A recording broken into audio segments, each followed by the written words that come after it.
এবার মুক্তি পাচ্ছে চাঞ্চল্যকর ও বাস্তব ঘটনা নিয়ে নির্মিত সিরিজ চক্র, যেখানে একই পরিবারের 9 জন সদস্য আত্মহত্যা করেন। 2007 সালের 11 জুলাই ময়মনসিংহ পৌরসভার কাশর এলাকার ইটখোলার রেল লাইনে এক পরিবারের 9 জন ট্রেনের নিচে পড়ে আত্মহত্যা করেন, যে ঘটনায় গোটা দেশব্যাপী আলোড়ন সৃষ্টি হয়েছিল। সেই আদম পরিবারের সুইসাইডের ঘটনা থেকে অনুপ্রাণিত হয়ে সিরিজ নির্মাণ করেছেন ভিকি জাহেদ। তবে কবে মুক্তি পেতে যাচ্ছে সিনেমাটি, আর এতে অভিনয় করেছেন কোন কোন অভিনেতা এবং সিনেমাটির ব্যাপারে কি বলেছেন নির্মাতা ভিকি, এই নিয়ে বিস্তারিত থাকছে আজকের প্রতিবেদনের বাকি অংশে। কেটিভি শোবিজ চ্যানেল থেকে আপনাদের সাথে আছি আমি মাহমুদ রহমান সিয়াম।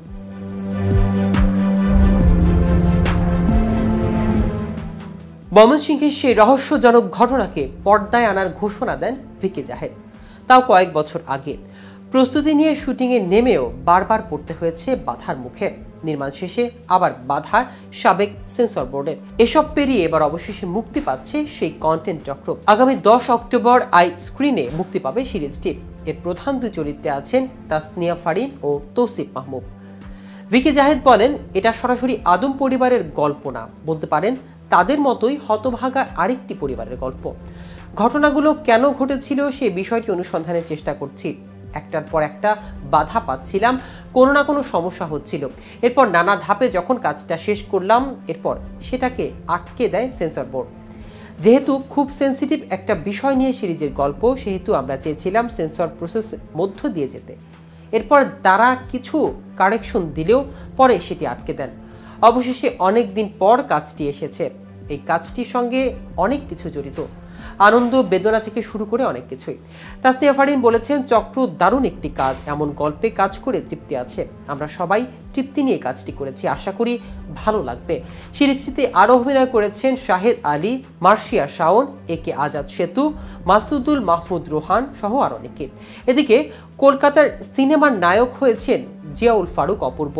প্রায় 8 বছরের বিরতি টেনে সিনেমায় ফিরেছেন ছোট পর্দার জনপ্রিয় এই অভিনেতা। পূজার আগে কলকাতা শহরে একের পর এক মেয়ের খুনের ঘটনা ঘটতে থাকে, আর সেই খুনের তদন্তের নামে পুলিশ বাহিনী। চালচিত্র নামের এই সিনেমায় প্রতিম গুপ্ত যেন বাংলার কপ ইউনিভার্স তৈরি করতে চেয়েছেন, যেখানে পুলিশের চরিত্রগুলোকে তিনি ঢালিউড টলিউডের পাশাপাশি বলিউডও মিলিয়ে দিয়েছেন।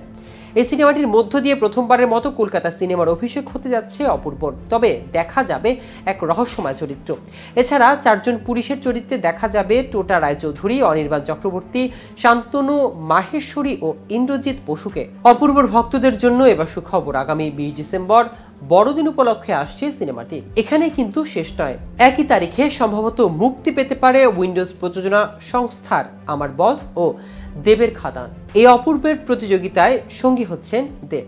তো ভিউয়ার্স, ভিডিওটি সম্পর্কে আপনাদের কোনো মতামত থাকলে আমাদের কমেন্ট করে জানাতে পারেন। সাথে সাথে নিয়মিত শোবিজ রিলেটেড আপডেট ও ইনফরমেটিভ ভিডিও পেতে কেটিভি শোবিজের সাথেই থাকুন। ধন্যবাদ সবাইকে।